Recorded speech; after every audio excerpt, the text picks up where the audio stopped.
మహోన్నతుడు, మహాగణుడు, మన రక్షకుడైన యేసుక్రీస్తు నామమున అందరికీ వందనాలండి. దేవునికి స్తోత్రాలు.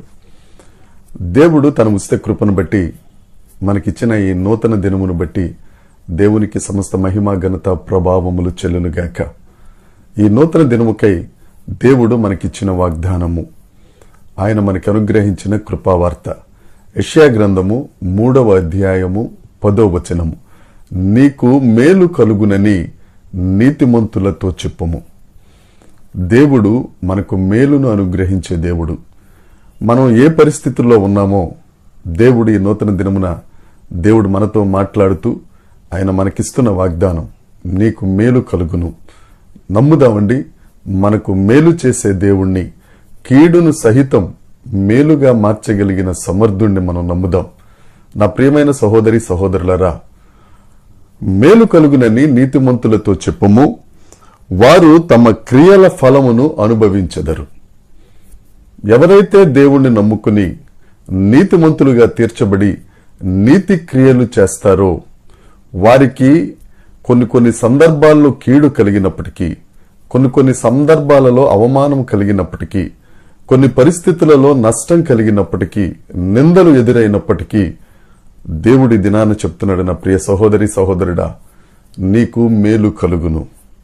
యోసేపు జీవితంలో దేవుడు మంచి దర్శనాలు చూపించారు, కానీ తన సహోదరులు మాత్రం చాలా దుర్మార్గంగా ప్రవర్తించి దౌర్జన్యం చేసి కీడునే అతని మీదకి తీసుకొచ్చారు.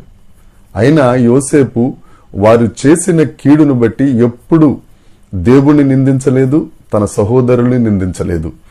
దేవుణ్ణి నమ్ముకున్నాడంతే, నీతిమంతుడిగా నిలబడ్డాడంతే. ఆఖరికి ఆ పోతీఫరో భార్య రకరకాలుగా ప్రవర్తించినప్పటికీ ఏ నింద ఆమె మీద వేయలేదు. మౌనంగా ఉన్నాడు, దేవుణ్ణి నమ్ముకున్నాడు, నీతిమంతుడిగా ఉన్నాడు. ఆయన క్రియల ఫలమే చెరసాల నుండి సింహాసనం దాకా నడిపించింది, బానిసను బాదుషాగా చేసింది.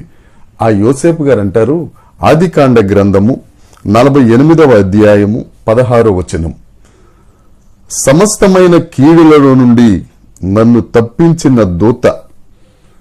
ఎవరు ఎన్ని కీడులు చేసినప్పటికీ దేవుని దూత అనగా యేసుక్రీస్తు ప్రభువు ఆ కీడులన్నిటిలో నుండి యోసేపును తప్పించి ఆయన క్రియల ఫలము చేత నీతిమంతుడిగా తీర్చబడి మేలు కలిగిన జీవితమును, ఆయనకే కాదు ఆ మేలు ప్రపంచమంతటా ఆ మేలు విస్తరించేటట్లుగా ఆశీర్వదించిన గొప్ప దేవుడు మన తండ్రి అయిన దేవుడు. ఆ దేవుడు నిన్ను నన్ను దీవించటానికి, మీకు నాకు మేలు చేయటానికి ఈ దినాన సిద్ధంగా ఉన్నారు. నా ప్రియ సహోదరులారా, దేవుణ్ణి నమ్ముకుందాం, నీతి క్రియలు చేద్దాం. అదే పరిశుద్ధ గ్రంథంలో రోమాపత్రిక 2వ అధ్యాయము 6వ వచనం, ఆయన ప్రతి వానికి వాని క్రియల చొప్పున ప్రతిఫలం ఇచ్చును. మనం నీతి క్రియలు చేస్తే తప్పకుండా దేవుడు నీతి అనే ప్రతిఫలం ఇస్తారు, మేలు కలుగునట్లుగా చేస్తారు. ఈ దినాన మన క్రియలు ఎలా ఉన్నాయి ఒక్కసారి పరిశీలించుకుందాం. దేవుడు నాకు మేలు చేయట్లేదు, దేవుడు నన్ను ఆశీర్వదించట్లేదు, అలా వద్దండి. మన దేవుడు ఆశీర్వదించే దేవుడు, మన దేవుడు మనలను మేలుతో నింపే దేవుడు. మనం నీతి క్రియలు చేద్దాం, గొప్ప క్రియలు చేద్దాం, దేవుని నామాన్ని మహిమపరుద్దాం, యేసయ్యనే నమ్ముకుందాం. దేవుడు మనందరికీ మేలు కలుగ చేయునుగాక. దేవుడు ఈ వాక్యమును దీవించునుగాక.